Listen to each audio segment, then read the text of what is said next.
Helicopter ഇപ്പോൾ ഇവിടെ ഈ ഹെലിപാഡിലേക്ക് ലാൻഡ് ചെയ്യാൻ പോകുന്നു.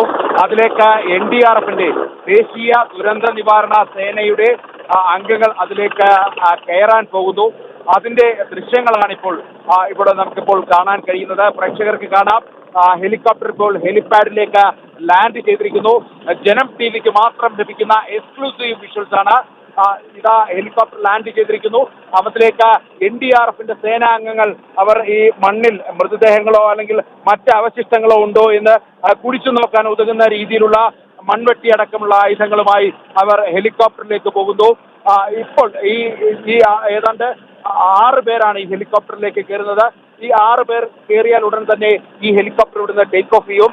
രാത്രിയിൽ ഇത്തരം രക്ഷാപ്രവർത്തനത്തിന് ആവശ്യമായ ലൈറ്റ് അടക്കമുള്ള സംവിധാനങ്ങളുമായാണ് ഈ ദേശീയ ദുരന്ത നിവാരണ സേനയുടെ അംഗങ്ങൾ ഇപ്പോൾ ഈ ദുരന്ത മേഖലയിലേക്ക് പോകുന്നത്. ഉത്തരകാശിയിലുണ്ടായ ദുരന്തത്തിൽ അവിടെ രക്ഷാപ്രവർത്തനം നടത്തുന്നതിന്റെ ഭാഗമായി സ്വകാര്യ ഹെലികോപ്റ്ററിൽ ഉത്തരാഖണ്ഡ് സർക്കാരിന്റെ നേതൃത്വത്തിൽ രക്ഷാപ്രവർത്തനം പുരോഗമിക്കുന്നു.